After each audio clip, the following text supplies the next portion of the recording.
مواقف آمدی سے نقل کرتا ہے کہ جمل و صفین کے واقعات اجتہاد سے ہوئے ہیں، اور شیخ ابو شکور سلمی نے تمہید میں تصریح کی ہے کہ اہل سنت والجماعت اس بات پر ہیں کہ حضرت معاویہ رضی اللہ عنہ ان تمام اصحاب کے جو ان کے ہمراہ تھے سب خطا پر تھے، لیکن ان کی خطا اجتہادی تھی۔ یہ بہت بڑی بات ہے، اور یہی راہ اعتدال ہے۔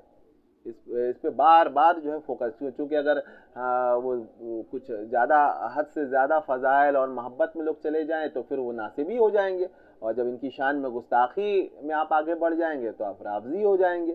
تو یہ اہل سنت والجماعت کا جو عقیدہ ہے وہ بالکل بین ہے، اور اعتدال اور معتدل راہ یہی ہے۔ تو اس پہ دیکھیے کہ مطلب خطا بھی کہا، اور پھر اس کو خطا اجتہادی کہا، اور خطا اجتہادی میں جو ہے ثواب ہوتا ہے۔ تو مزید فرماتے ہیں، اب دیکھیے شیخ ابن حجر نے کہا ہے کہ حضرت معاویہ اور حضرت علی کے درمیان جھگڑے از روئے اجتہاد کے ہوئے ہیں، اور اس قول کو اہل سنت کے معتقدات سے فرمایا ہے۔ پس حضرت علی کے ساتھ لڑائی کرنے والوں کے حق میں فسق و ضلال کا گمان جائز نہیں ہے۔ یہ بہت مارکے والی بات ہے یہ۔ اے بھائی، معاویہ تنہا اس معاملہ میں نہیں ہے، کم و بیش آدھے اصحاب کرام ان کے ساتھ اس معاملے میں شریک ہیں۔ بس اگر حضرت علی کے ساتھ لڑائی کرنے والے کافر یا فاسق ہوں تو نصف دین سے اعتماد اٹھ جائے جو ان کی تبلیغ کے ذریعہ ہم تک پہنچا ہے۔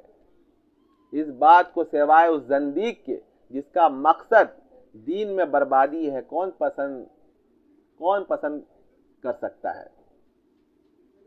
کتنی بڑی بات ہے، اور یہ بالکل ایک علمی بات ہے، اس پہ غور کرنے کی ضرورت ہے کہ مجدد صاحب رحمۃ اللہ علیہ کیا فرما رہے ہیں۔ یہ کہ ہم جن کے خلاف اور دھڑلے سے جو ہے اپنی زبان دراز کر دیتے ہیں، اصل یہ ہے کہ انہی حضرات کے ذریعہ جو ہے ہم تک علم پہنچائے، تو پھر یہ دین کا جو یہ قلعہ ہے یہ تو خود بخود یہ ڈھہ جائے گا، اور آپ اس میں شریک ہیں، شریک بن رہے ہیں۔ جلد 2